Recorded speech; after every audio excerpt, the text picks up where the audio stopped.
each of our panelists is going to describe a little bit more about what they do and what their background is. And then from there, we actually have we're going to focus on like, what does each of the panelists feel about the value and uniquely what they bring to the space. And then just in general. And then we're going to actually learn a little bit more about some specific examples of how this has worked, some of the impact that maybe they've seen as a result of that approach. And then lastly, we'll talk about some of the pitfalls, risks, kind of the unintended consequences, and how to potentially either how they have overcome or how to address those types of things. So without further ado, I'm going to introduce our Nicole Hazard from Citizens Bank, SVP and Head of HR Analytics. And then next to Nicole, we have Adam Haverson, who is at Danaher Corporation. He's the Senior Director of People Analytics. Ying Li, who is at PepsiCo, Global Head of People Analytics. And Dat Lai, did I get it right? Yes, I'm batting 5 for 5 on the names. But from Campbell Soup Company, Head of People Analytics. All right. So the first question I'm going to ask is actually, again, to all panelists. And we'll start with you, Adam. And actually, you know what? Let's just do it this way. We'll just go down this way and make it a little easier. So the question is, to kick us off, could each of you, or could you tell us a little bit more about your background, right? Why are you here today talking about this subject? And from your perspective, and what do you think the value of cross-discipline expertise and approach to people analytics is? Sure. So that lie with Campbell's. So what you'll notice I said there is I dropped the soup from our name. The company is now listed on the NASDAQ. A majority of sales are outside of soup. So we make a lot of brands. Shout out on brand, corporate branding. I have taco socks because we own Pace. We also own Prego. We bought Rayo's. We actually own a lot of snacks as well. Things such as Goldfish, Kettle, Cape Cod, those kind of things. So really diversifying there. But my background here is started in marketing analytics. Did a decade on the vendor side, lots of cool advanced analytics here. And I wanted to take that approach over to somewhere that I thought was really underutilized and had a lot of potential and selfishly would help shape the organization that I'm at, right? So that's how I came over to HR. Now, my whole thing here that I'm going to try to do is going to boil down to 2 words. But where I'm going to start is, for those who were here yesterday, there was a speaker who had hashtag data is innocent, right? So they had that hashtag. I'm going to try my best to be data's attorney on their team, right? So bow tie, everything, how to be on the legal team. But my case for that is data literacy. Those are the 2 words. Because I think that when you think about why data is, when people think data is wrong, is it really wrong? Or is it that we haven't educated people on what the right way to understand, to think, to interpret that is?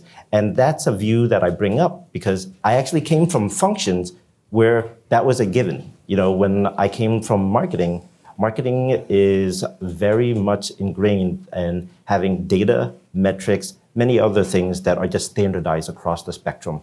And so for me, that's why I'm here to advocate for that perspective, with data literacy being the path that we'll go down.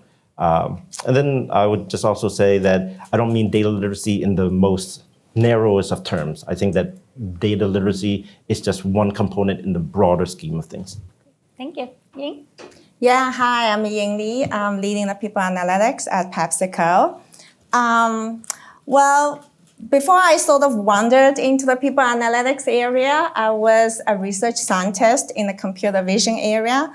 That's an area where people apply a lot of machine learning, deep learning, and then now generative AI into understanding images, videos, and audios. Think about everything we could do with the surveillance videos. I also have a couple of years of research experience in the digital marketing and the computational creativity areas. So I would say I consider myself as a trained computer scientist and a researcher, but with, again, the HR domain knowledge, I'm trying to apply my analytical thinking and problem solving into the HR and the business problems. So in terms of the value of cross-disciplinary approach, I think that really lies in, different parties leveraging their expertise with each other. To some extent, it's like 1 + 1 is greater than 2. So give you an example, data science tends to have a systematic way of formulating a business problem into a math problem, right? And break down the problem into different steps and then, solve them. They also, tend to generate insights more consistent, objective at a global scale. And that's all good. But I do believe that there's definite benefit for having people with a very deep domain knowledge in HR, keep them in the loop and, in the work. So, those people, they can actually help, formulate the problem in the correct way, not in a convenient way, just make the math problem easier to solve, right? They will also provide hypotheses, they will help you actually interpret or make sense of the insights or predictions or recommendations that a data science problem approach can generate, especially when those insights are not very intuitive. That's where they can really come into play. So that's really the beauty of cross-disciplinary approach.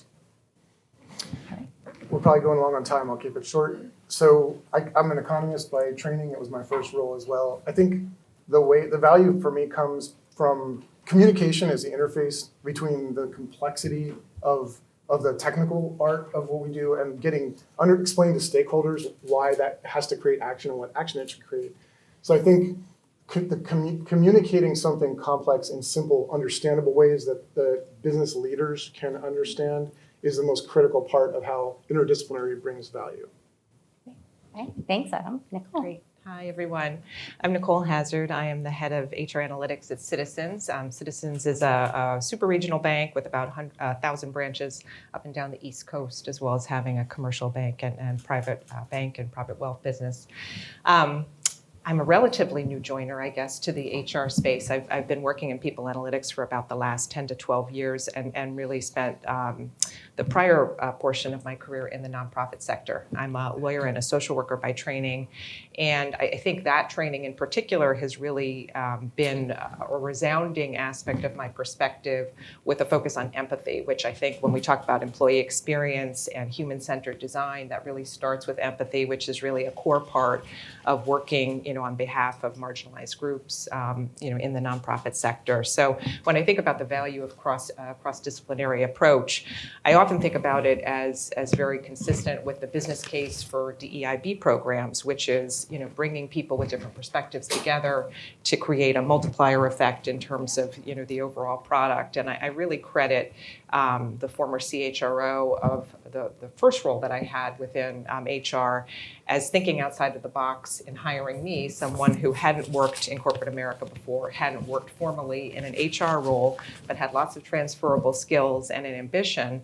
And in fact, it said that the reason that he selected me for the job was because of the fact that I had, kind of an unorthodox background and was coming into what is often, a little bit of a fringe team within HR, people analytics, and was similarly bringing a different outlook. So I think that's a testament to the cross-disciplinary approach, and as well as the forward thinking of people within HR. Yeah, and I love is that how many of us went to school for people analytics? Right, exactly. I personally want to share my story because you just mentioned empathy and create that kind of people-centric. I have a master's degree in musical theater. So I was a stage actress before I decided to go get my PhD and degrees in data science. So I do think that the field is so ripe for bringing in all different types of backgrounds and experiences because we are talking about people that are not simple, they're very complex. So thank you both, all of you for sharing. We're going to move on to the next one where we can maybe talk a little bit about some very specific examples of how you have seen in your own work the benefit of your background or maybe others on your teams that had non-traditional or are coming into people analytics from other areas. And I'm just going to go, instead of bouncing back and forth, let's just go in reverse direction this time. So Nicole? Great. Yeah. So the project comes to mind, and it's more of a project as opposed to a specific outcome, is a project that I co-led with my previous company, where we had the opportunity to kind of reimagine our HR technology stack. I think some of us heard yesterday about M&A within people analytics. So the company I was working with was being divested from its parent company, and as many of you may know, sometimes as part of that, there's a special financial envelope to build up new capability because you can no longer use the parent company's tools and processes. So we had the opportunity to put in a whole new HR technology stack, as well as the analytics, data warehouse, and reporting and insights associated with that. And the approach we took was in some ways unorthodox. We really took a design thinking, marketing approach, which I think is becoming increasingly common with HR technology design and analytics.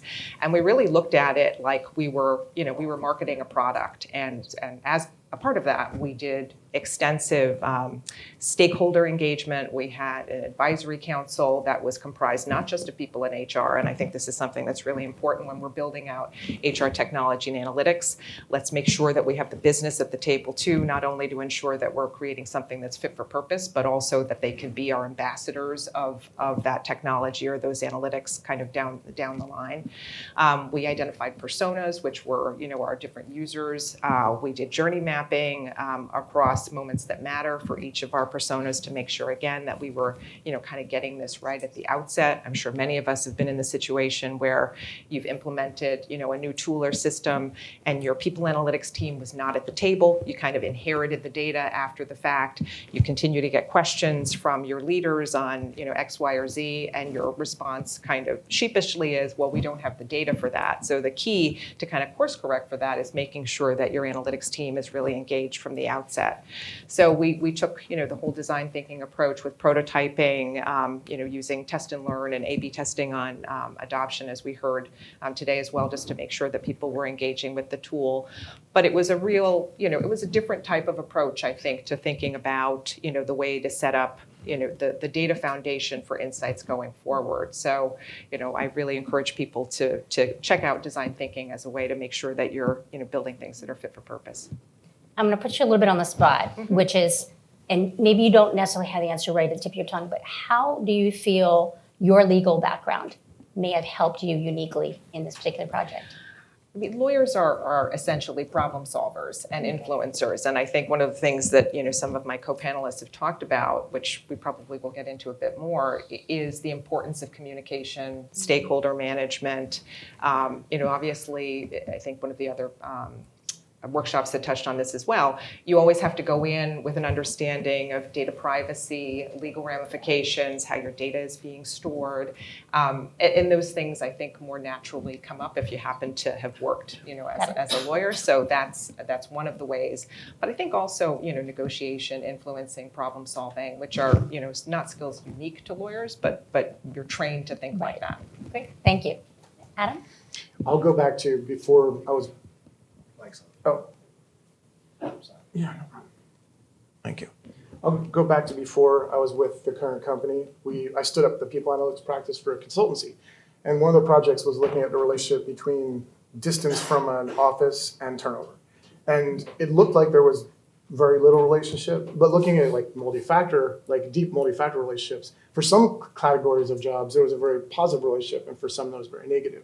That kind of multi-factor interaction that's not linear is really important. And if math is a language, your functional leaders aren't going to learn a different language so they can talk to you. So you have to figure out how to educate them on what multi-factor interaction is and why linear relationships aren't important. I think because everyone who's been through college has been exposed to basic statistics, and HR people tend not to have statistics beyond that, people tend to lean on linear regressions as a way to explain things, and that is almost universally inappropriate for people data. So kind of educating leaders on why and explaining multi-factor interactions as a way to look at things, at least to where they fundamentally get that concept, then means you can have deeper conversations with them as you do more work. Thank you, Adam. Ying? Yeah, so one example I want to share here is related to a senior executive onboarding program. So this is a program designed and executed by our learning and development team. So the purpose is that, we want to quickly onboard our senior executives, especially for those new hires, right? So traditionally for programs like this, the way to measure its impact is, after the program, you send out a questionnaire and ask the participants to fill out the questions and then kind of see, hey, do they like it or not, things like that. But this round, so the learning team sat down with the people analytics team and we kind of brainstormed about, hey, how can we, make this impact measurement more effective and more data-driven, right? So in the end, we decided to use organizational network analysis. So that's where, we build the internal network collaborations, and then we kind of measure what is the network size. So the hypothesis there is that, hey, for participants who have attended this onboarding program, it will help them, grow their network in a much faster way. So I think that's a valid hypothesis, right? So what we did is that we measured those participants' network size before the program, and then 3 months and 6 months later after the program, and then we kind of compare how their network size has changed. So we got some very interesting, results. First of all, we saw that everybody's network has grown over the time. And I think you probably are thinking, of course, people's network will grow over the time, right? So yes, you're right. So what we did is we actually formed a control group. So those are the people who didn't go through the program, but they had a similar characteristics as those participants. And then we had the control group, we had a treatment group, so those are the group of participants, and then we compare their network, size growth over the time. And, apparently the treatment group, they had a much faster growth in terms of their network. And the second observation we had is that we saw that for people who had less than 1 year tenure, so basically those are the new hires, their network growth is actually 4 times faster than those people who have been here beyond 1 year. So that actually kind of prompted the learning team kind of to think, hey, maybe the optimal frequency of having this onboarding program is on an annual basis instead of doing it, every 2 years, because the program really helps springboard those new hires, career within the company. And I'm going to ask you the same question I asked Nicole. What about your background in computer vision? Do you felt uniquely positioned you to do an O&A study? Yeah, certainly. So when we brainstormed what would be a better approach to measure the impact, that's when we kind of come up with hey, let's look at their organizational network, right? That really captures how people interact with each other through their emails, through their meetings, through their chats. Right, so it's definitely a more data-driven and objective approach. Right. Especially because you're using the ambient is our new word, right? Yep. The ambient method for data collection. Great, yes. Awesome, thank you. Right. Dan? Yeah, when I think about what I learned and what I took to HR and people analytics, I think back to my marketing days. And I'll go back to data literacy as just the building block on where it goes, right? But there's a lot of other skills that from those other functions really helps not just HR and people analytics, but more broadly, the entire function to grow.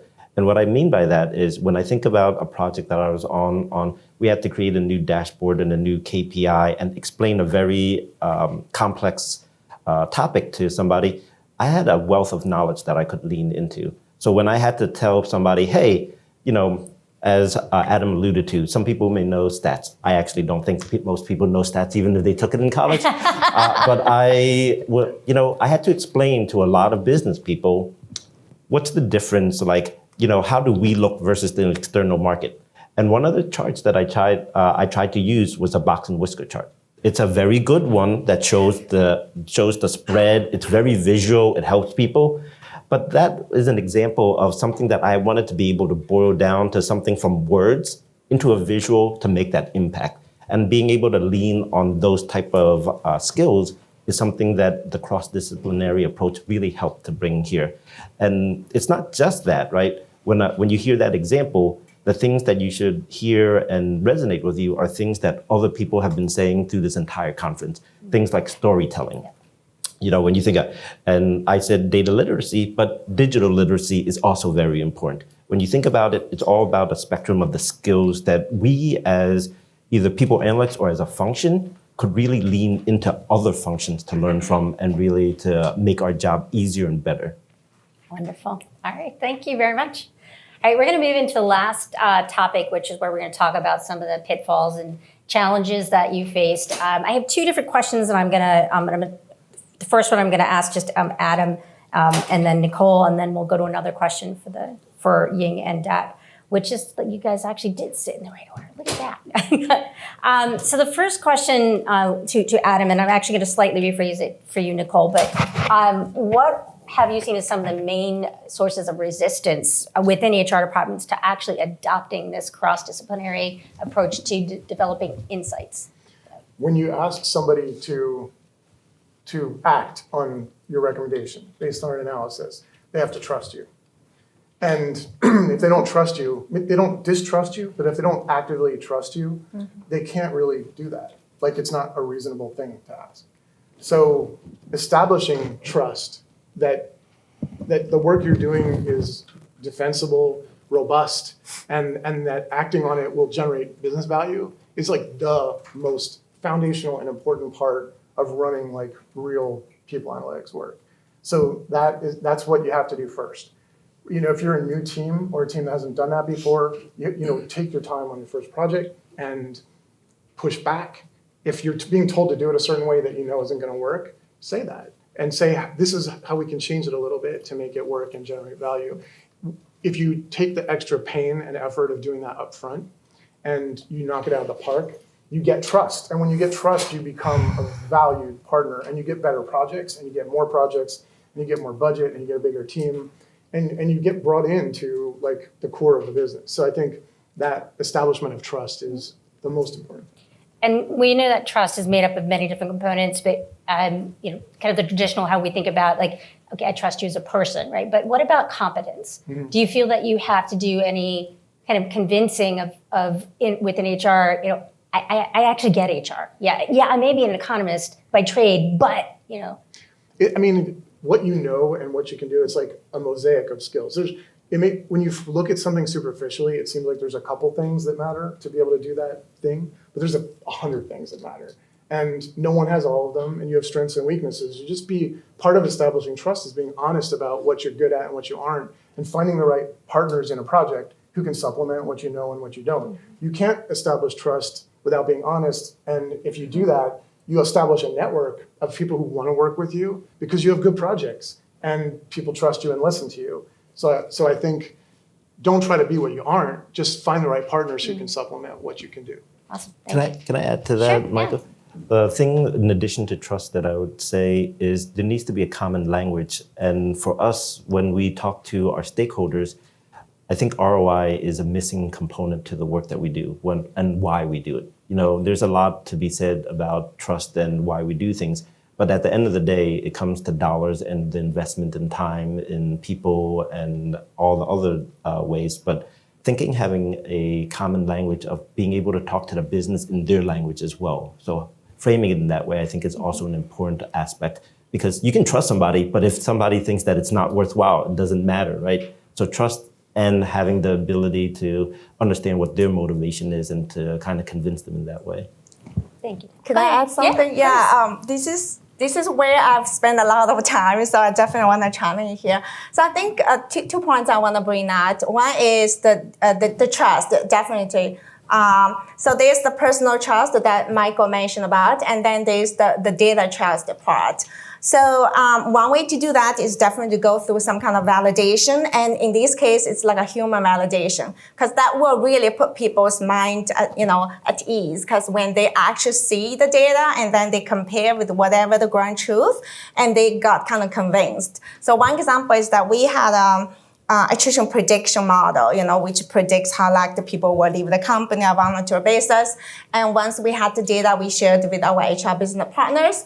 And one of the HR leader, when he received the data, and he immediately did a fact check, and then he came back said, "Oh, I see this person, had a high risk on your list, and he actually just resigned last week." So that actually, really gave him and kind of boosted his confidence about the data, which is very, very interesting. The second thing I want to point out is build the AI trust. So, nowadays they are more, the machine learning and the AI become, more and more popular and kind of behind many of the insights or predictions.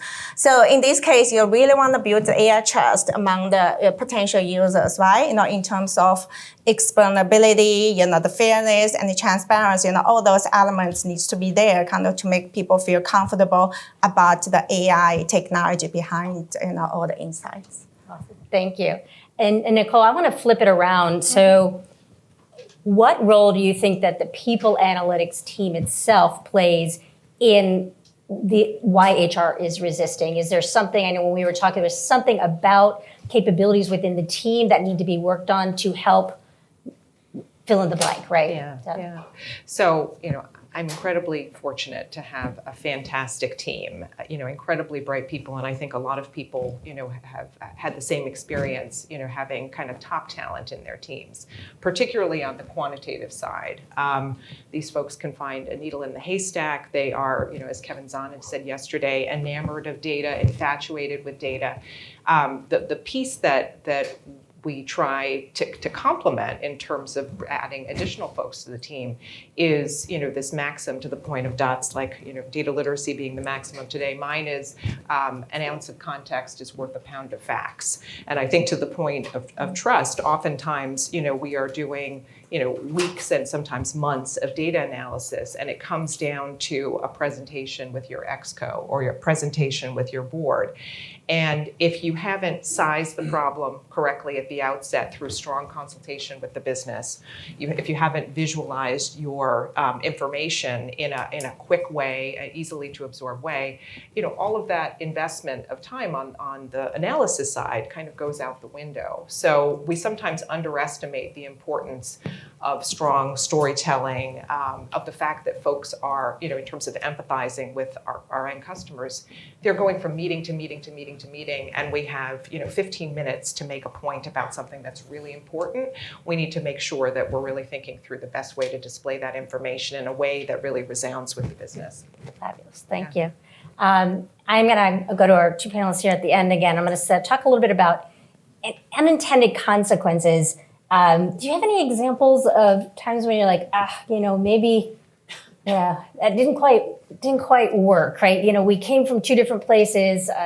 Anything that you've seen just in terms of just that cross-disciplinary approach or bringing that expertise that then resulted in something that you didn't expect? Yeah. Okay, sure. One thing that came to my mind is the misinterpretation of the data, whether it is input data or the data insights from a data science approach. And the misinterpretation could happen in two ways. One way is, for an HR user to misinterpret the output of an AI model or whatever analytical approach.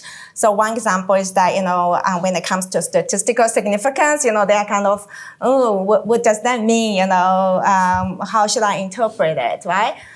So the other way is for data scientists to misinterpret the output of the approach.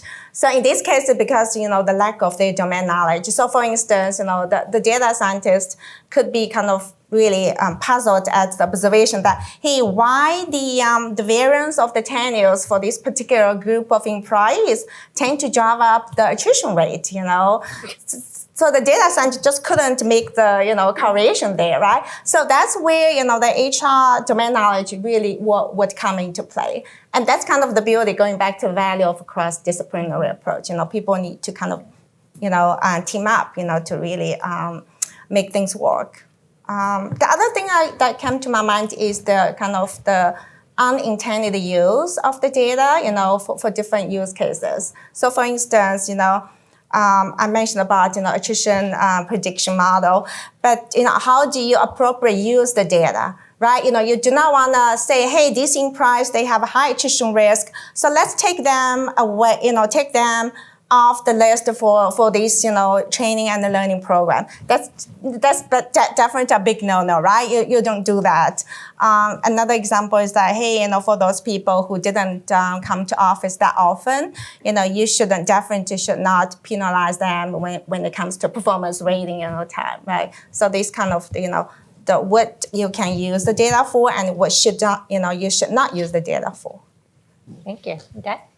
I would boil it down to expectations. That's the word I would use. And the reason I say that is a lot of times when the pitfalls happens, people were just not on the same page about what they were expecting, right? And to kind of resonate a little bit more with this theme of why data literacy is important is when you talk to some of your peers, do you ever get the question of your report says there's 49 people, but I pulled it. I got 50 people. Why is it different, right? I think that you're having the wrong conversation. The expectation's just wrong when you're having that conversation.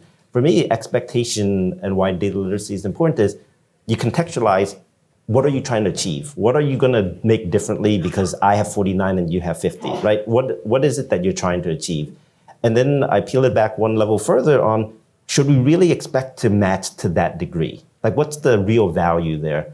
And so the more that we can educate our peers and the function on, hey, we should expect to be, I'm not going to steal Cole's directionally right. I'm going to call it, directionally correct. I'm just going to go with business appropriate is how I refer to it, right? Is it business appropriate? Like, can we use it in that instance? And I think good enough is good enough in those cases, right?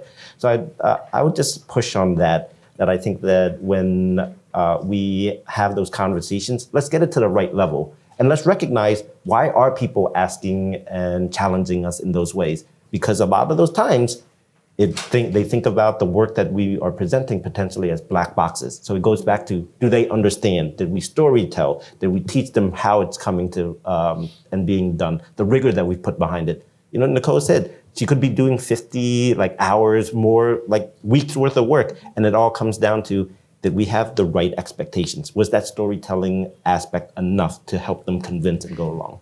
And I would just say kind of the point of our how are we potentially our own worst enemy within people analytics teams? I think when there is a data issue, my teams, they're excited. They've been delighted by the fact that they have, why do we have, 10 digits in a social security number for this one person? So, it's something that they enjoy to hunt down, but trying to bring it back to, the what, so what, now what equation that we're all trying to, to underscore with our leaders, that takes a redirection, I think, of energy for our teams. I think for me, fundamentally, I think it's also about diversity of thought, right? So why, if we're all coming from the same background trying to solve that problem, why not bring people in from different perspectives, different backgrounds to help us think through that in a different way? So we have 2 minutes left for questions, so I'm going to end here with the panelists.